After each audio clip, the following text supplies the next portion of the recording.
Hey, it's Friday the 13th, and you know what?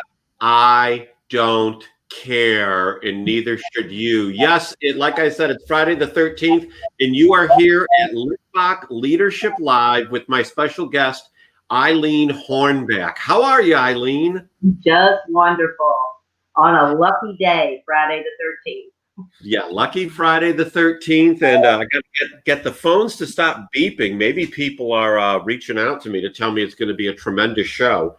It's bright, it's sunny, and frankly, I'm excited for our conversation because, we touch on faith occasionally here.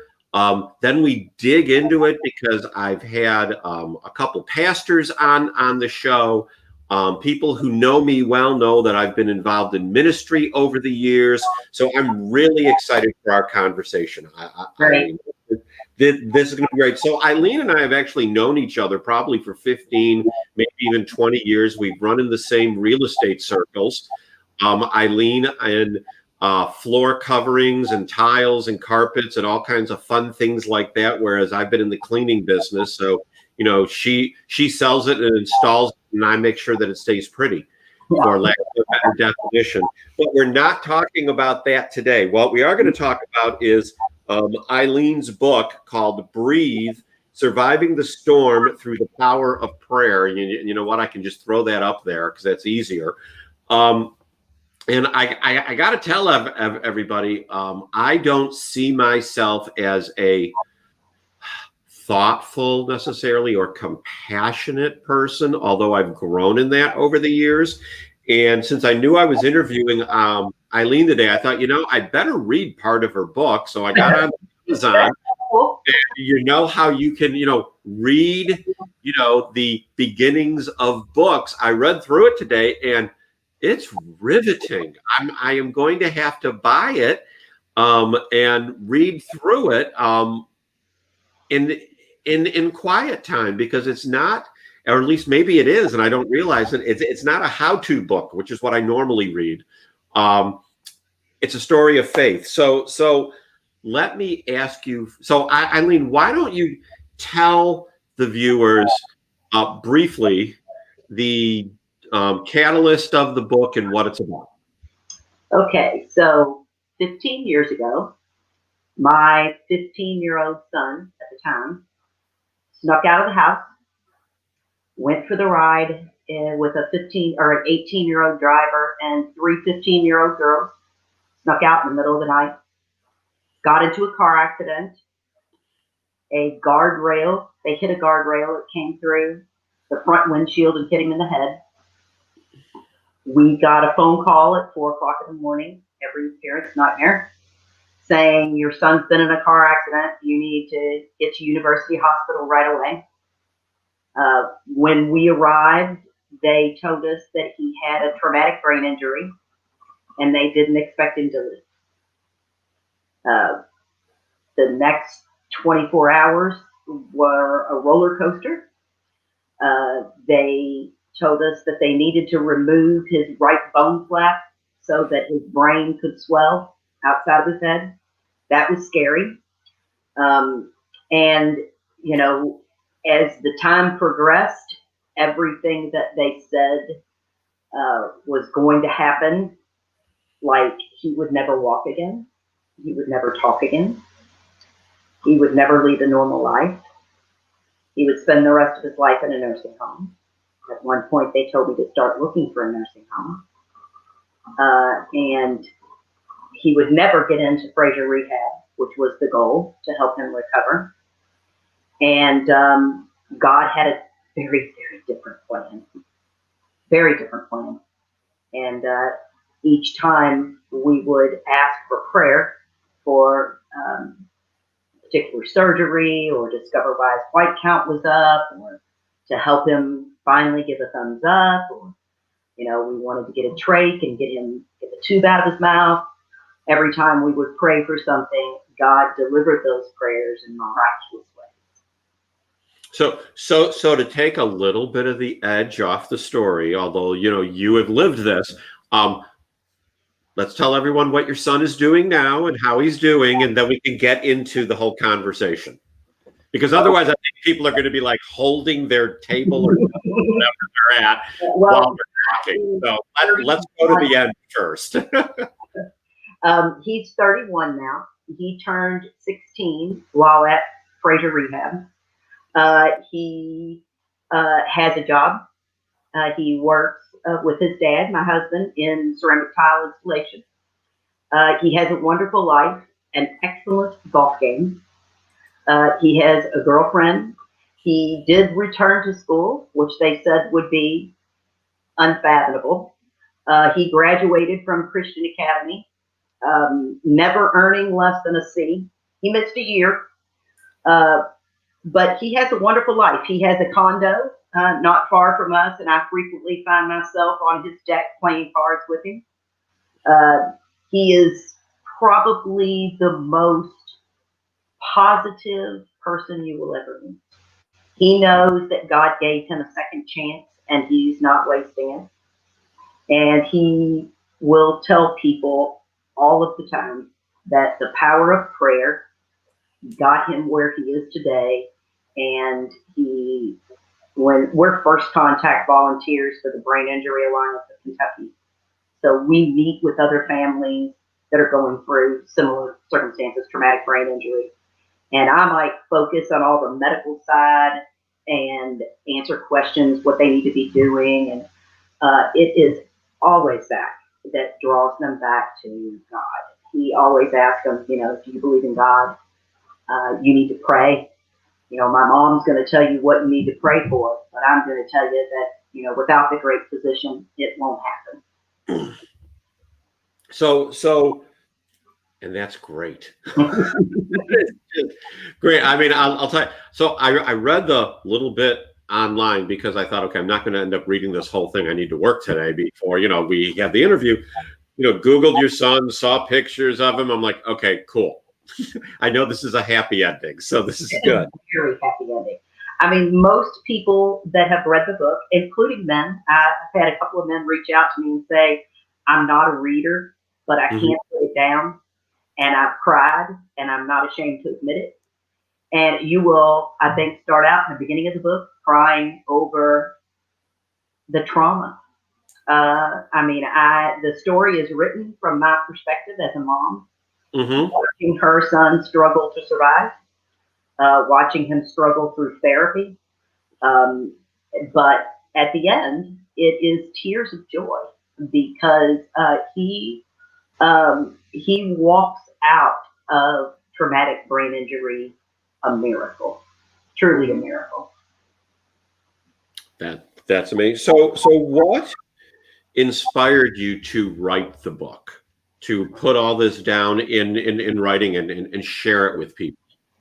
Well, I blogged throughout his entire hospitalization, and I'd never blogged before. But Zach was a popular teenager, athletic, good looking. And when he got in the accident, it spread like wildfire among his friends. Everybody was rushing to the hospital. We were heavily supported by our church, Southeast Christian Church. So there were all of these people at University Hospital in that second floor surgery waiting room all of the time. In the first, 24 hours, that's where we hung out. And my niece was there. And every time somebody would walk up to me, I would tell them the same thing, Zach's in surgery. We're hoping that this CAT scan is improved. And the next person would come up and I would tell them the same thing. And she finally, after watching me, she said, you need to blog. And I'm like, I don't have time for that. And she's like, Eileen, it would save you a lot of time. People can read the blog and then they'll be up to date on, where Zach is when they come to visit. So she set me up and I started blogging. And that blog became really a lifeline for me. Every day I would sit down and I would pour my heart in this blog. I would say where Zach was at that moment and what prayers we needed. I believe in asking for specific prayers. So it was interactive and people would post comments. So the blog kind of took on a life of its own. It kind of went viral, and it was being sent all over the country, and people were commenting on it from Ireland, Australia, all over the world. And multiple people told me, you need to write a book. Of course, there was no way I could write a book then. I was trying to be an advocate for my son. And Right. he was the oldest of four. So I had three other kids at home. And once he came home and he was 8 months as an outpatient and then returned to school, life got kind of settled back into normal again. And I stopped blogging, and I kind of, we started living again. It wasn't until every once in a while I had a couple of people reach out to me. His 8th grade science teacher, Janet Smith at Christian Academy, would reach out and say, you really need to think about writing that book, and other people would, and I would always just brush it off. So what finally inspired you to write the book? A very dear friend of mine wrote her first romance novel. And she had been wanting to write romance novels and had actually started one when she was in her early 20s, and she's my age.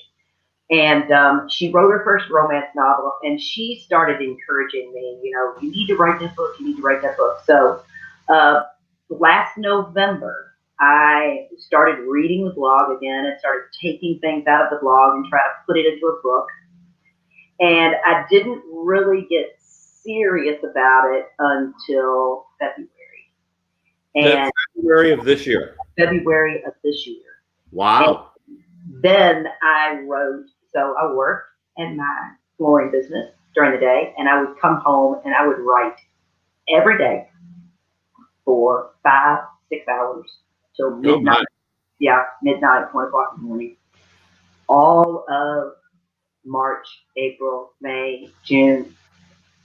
You had no time in April and May.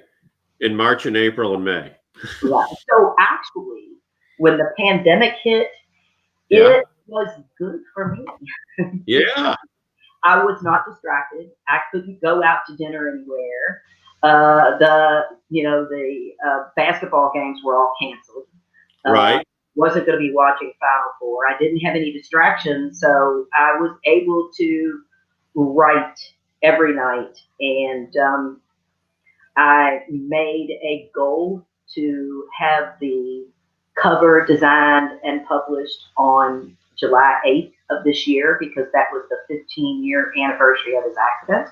Oh my. So when we got the cover designed, and I announced the cover, and then I wanted to debut the book. I wanted to release it on October 9th, because that was the day that he came home.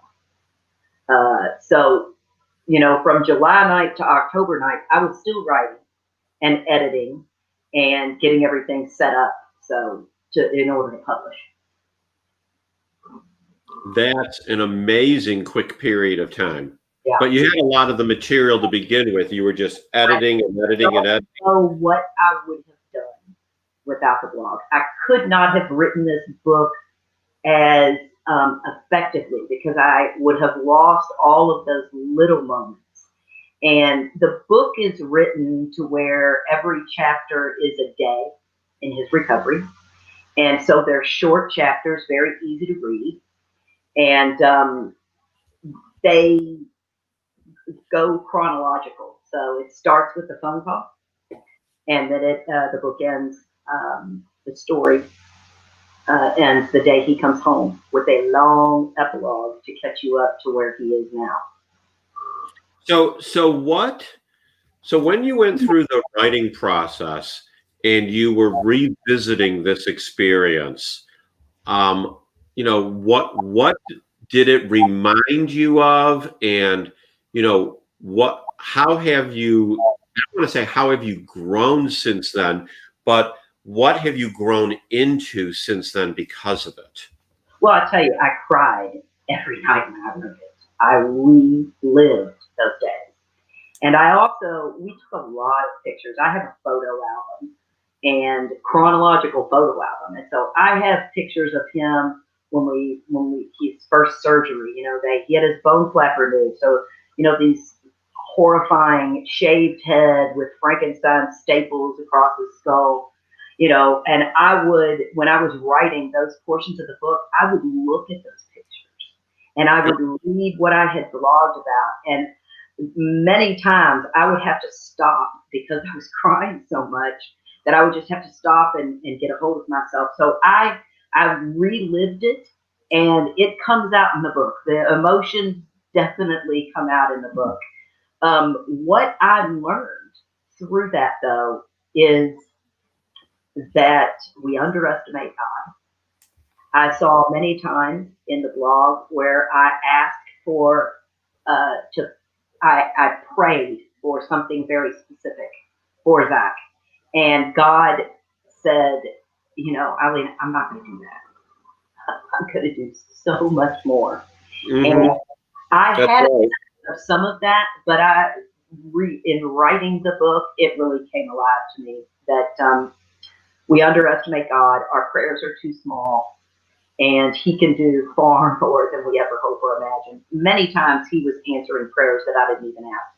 I thought that it was impossible to ask those things, and He would draw me in that direction.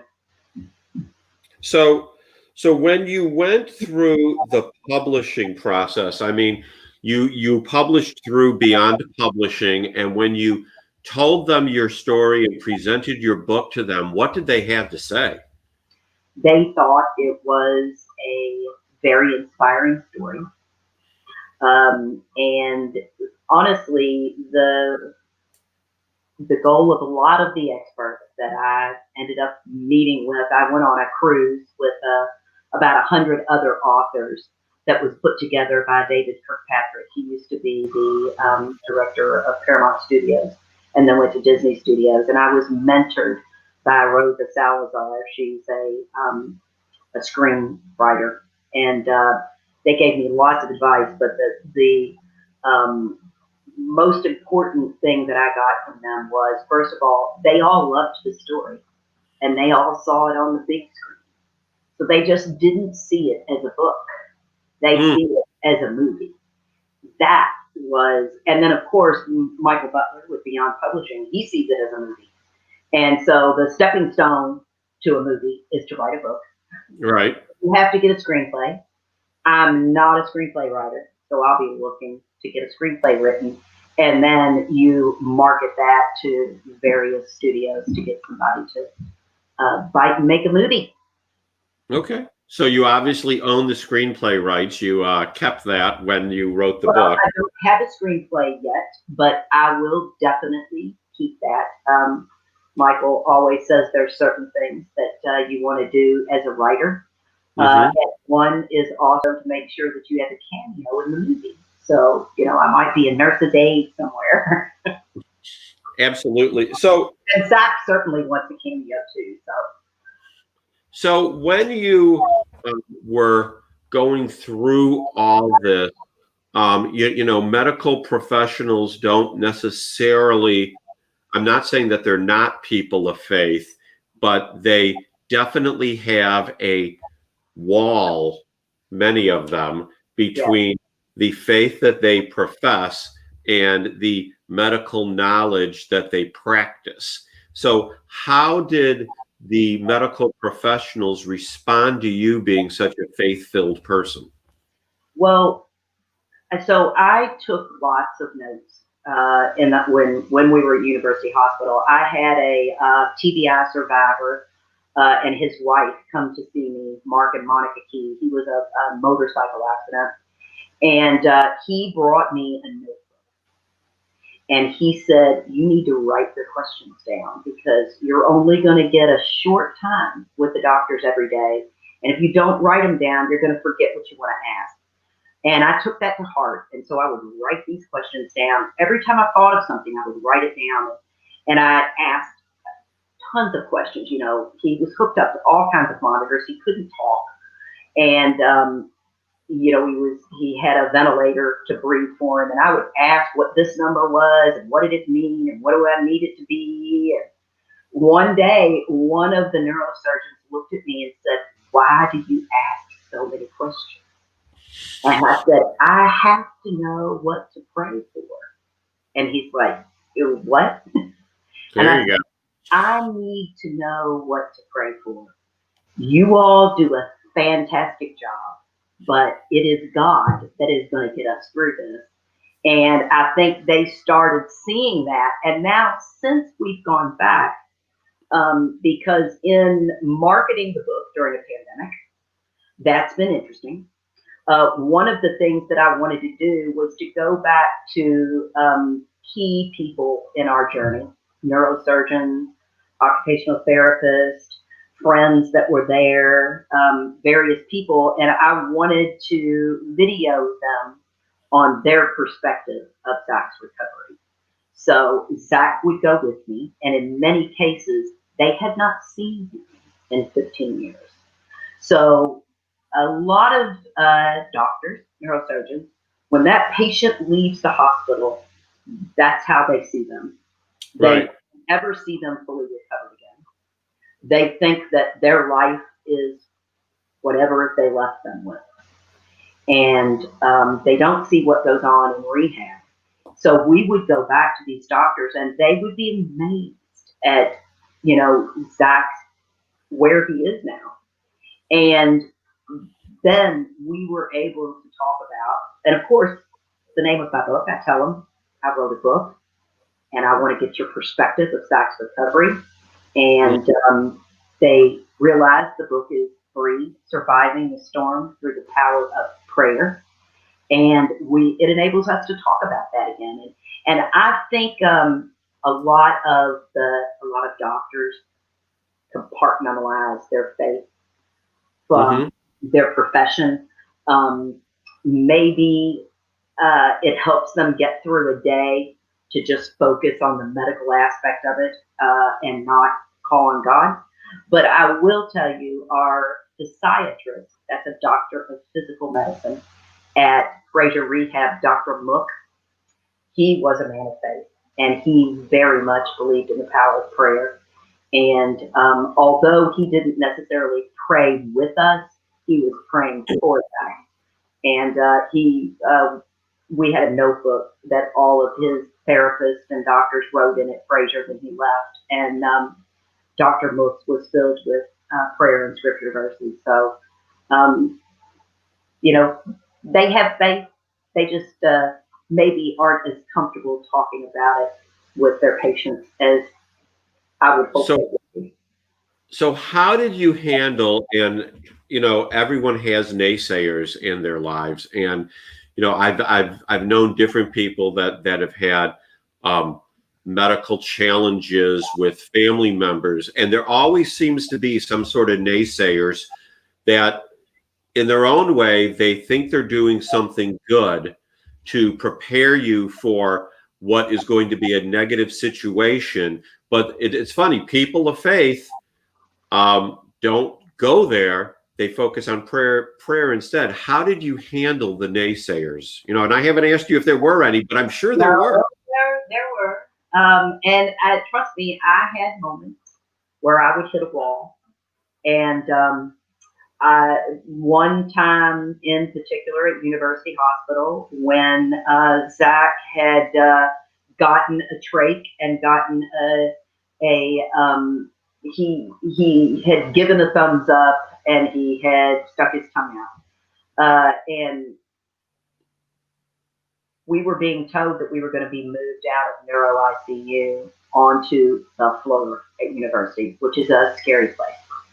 And because he was not going to need the medical attention of ICU anymore, and they told me a neurosurgeon came in, and I was trying to get him transferred to Kozel Children's Hospital. That was what I thought the answer was, and I had everybody praying to allow the doors to open at Kozel so Zach could go there. This nice, warm, fuzzy place for kids with bright walls and not the scary floor at University where there were policemen sitting outside of doors guarding, people with gunshot wounds. And this doctor came in, and I was trying to get him to transfer, and I got news that Kozel had denied him, and I was distraught. And I wanted him to be assessed to go to Fraser. And he was nowhere near ready to go to Fraser. He could do nothing. You have to be able to participate in therapy to go. And I was visited by a neurosurgeon, and he looked at me, and I'm saying, I want, you to ask for a referral to Fraser. And he spread his arms out like this and looked at Zach and said, you need to get used to the idea that this is all you're ever going to have. And Zach was doing nothing. He couldn't walk, he couldn't talk, he couldn't hold his head up. He could do nothing. And he turned around and walked out of the door. And the room suffocated me. I couldn't breathe. I thought, I said that, I can't picture sending my son to a nursing home, because in my mind, that's where people went to wait to die. Right. My son was 15. God had a completely different plan. I'll tell you that this truly happened. I walked out of that room devastated. At the end of the night, I couldn't hardly pick my feet up. And I glanced back at Zach and walked out the door, and I audibly heard God tell me, oh, Eileen, just wait until tomorrow. And, did God speak out of the sky? Very unlikely. I looked around. There was some nurses down at the nurses station. They didn't hear it, but I heard it. And if you heard God speak, God spoke. Well, I literally ran to the elevator and wanted to get home, go to bed, so tomorrow could be here. And the next day, Fraser Rehab shows up to assess him, which university didn't even think Fraser would come. They came. Zach was a Rancho level 2, could do nothing. And they assessed him, and Dr. Mook was the one that assessed him and his team. And Zach didn't do anything. He failed his assessment miserably. He wouldn't give a thumbs up. He wouldn't wiggle his toes. He wouldn't stick out his tongue. He just laid there stone cold and did nothing. And I was this pitiful cheerleader over there, telling them all the stuff that he could do. And I read them this letter that he had written me before the accident, where he was petitioning to get his curfew extended. He had to be home at 11 o'clock. He was 15. He had to be home at 11. And he was trying to be able to stay out till midnight, or 1 o'clock on some night. And they saw that he was intelligent, that he was healthy, that he had no learning disabilities prior to the accident, because that's key in recovery from a traumatic brain injury. And even though he did nothing, and I'm literally sitting there shaking and praying the whole time during this assessment, Dr. Mook looked at me and said, when he gets his G-tube, we'll take him. And that's a feeding tube in his stomach, because he couldn't go with a feeding tube in his nose. He had to have a feeding tube in his stomach. And he walked out, and that's what God did for me. I was praying to go to Cosair Hospital, and God said, Eileen, Cosair, they can't help you. We're going to Fraser. And he went to Fraser Rehab at a level that amazed all the doctors. They didn't think that Fraser would take him. And when he got to Fraser, he could do nothing. He had right side neglect. He did not recognize the world from midline over to the right. So he was like this. He couldn't walk, talk. He could breathe on his own. He couldn't swallow. That was his condition when he got to Fraser. He was there 66 days. He left there singing and dancing. Woohoo! They thought that, they all say that he was a miracle. They never expected him to progress as fast and as completely as he did. And that is all because thousands of people all over the world were praying for him. Specific prayers. And we believed that God was going to answer those prayers. And he did. And in many times, he answered them in ways much greater than we could have ever imagined. And that's why God is the hero of my book. It is a story from a mother's perspective of her son's horrible accident and recovery from traumatic brain injury. But when you close that book, you will know it is God that is the hero of that book. And that's what I want people, my readers, to get out of it. That, you know, that still has deficits. You know, God didn't, he made him a new being, but he didn't make him perfect. He wasn't perfect before the accident. He has aphasia, which is a language disorder that makes it difficult to recall the names of common objects. That was a real challenge in therapy because he didn't talk for a long time and he couldn't recognize things. He knew what they were, but he couldn't think of what they were called. There is no cure for aphasia.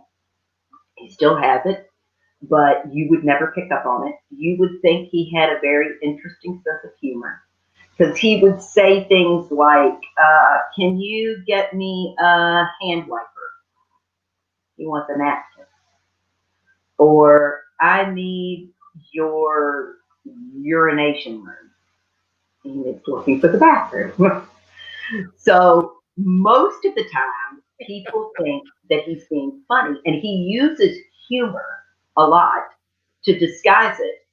But he really can't recall those words. So he has aphasia. He has a field cut, which is an incision, and that was not fully diagnosed until he was an outpatient. So after he left Fraser Rehab downtown, 66 days, he went back to university and had his bone flap put back on. Cool. He was there for 5 days. We were released on a Sunday, and I told him, you've got to get us out of here at 10:30 because we're going to church. And we drove directly from University Hospital to Southeast Christian to our 11:15 service, walked into the atrium. All of those people, all of his friends, Dave Stone, his family, Ruth Shank was a journalist that had been following our story. Everybody was in the atrium waiting for him. He walked in like a celebrity. And he then, the next day, started at Fraser East and had 8 months of outpatient therapy where his field cut was diagnosed. That's right. That was his struggle in learning to read again. When he left Fraser downtown, he was reading at about a first grade level, maybe. This was an honors student. He had graduated, he had finished his sophomore year at Christian Academy, and he was an honors student. And he was reading at a first grade level. But a field cut is not in his eyes, it's in his brain. His brain does not perceive what his eyes see in an area about right here. But he doesn't see it as a blank spot or a black hole. His brain fills in what should logically be there. So the brain is fascinating. It is. So when he's looking at the sky, it just fills in more sky. It becomes a problem when you're learning to read again because his brain would just fill in words right there that wouldn't make sense. And so he had 8 months of vision therapy where he learned scanning techniques and teaming and different chores that he went through to learn how to compensate for his field cut. His field cut would be about where a parked car was. So learning to drive was terrifying for me because I would be in the car and he would tell me, I can't see that car right there. And I'm like, how do you know it's there? Well, I just scanned it there. So for drive, absolutely great. we have to, move his head to move things out of the field cut area. So who is Colleen? That is my twin sister. Ah, Post-it notes all over the house naming everything. So when Zach came home, we had little Post-it notes like toaster, all over the house, what all these things were to help him remember what they were called. Now, you could hand him a stapler and he would know what to do with it, but he could not recall the name of that object. It's a paper attacher. That's probably what he would have called it. Because for a long time he called girls females because he could never remember, I'm going out with the girls. He would say, those females that I go to school with want me to go to that place to watch things. And I was like, the girls want you to go to a movie. Yeah. So, the females want me to go to the place to watch things. Very good. So you can always understand him. And when he first came home, food seemed to be his biggest challenge on what things were named food, because we couldn't go around and put Post-its on all, the celery, carrots, in the refrigerator. He always had a problem with food, and he would go to like Subway. I would take him to Subway, and he would walk down the line on what he wanted on his sandwich, and he would say, I want some of those green things. No, not those, the other green things. No, I don't like those red things.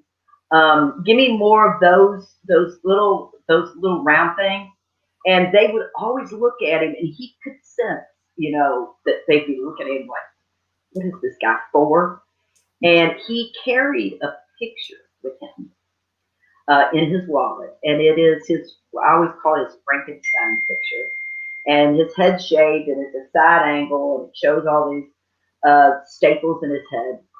And he would get down, and he would to where he was paper sandwich, and he would pull that picture out, and he'd say, "You want to see something cool? I was wrecked. God saved me, but sometimes I don't always remember the right words to say." Can't tell you how many free sandwiches he's gotten.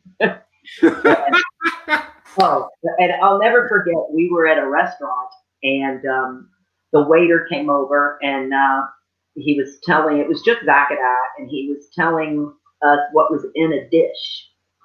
And he said something about garlic, and Zach says, "What is garlic?" And this waiter was like, he even actually said, "What, are you for?" And I didn't have to say anything. Zach said, "No, look at this." And he pulls the picture out, and he shows it to him. And this waiter, he feels awful at this point. Oh, and yeah.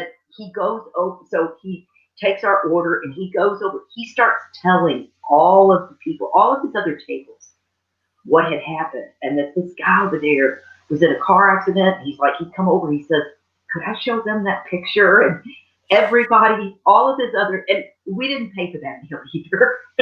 You're funny. So he handles it really, really well. The aphasia's not as bad as it was, but there's no cure for it. And it's more pronounced when he's tired. And that's the other long-term side effect of a brain injury is fatigue. He has to take a nap just about every day. But he has an excuse. And I think as an adult, we would all like an excuse to be able to go home and take a nap. We'd all like a nap. Go to sleep in a minute, 2 minutes.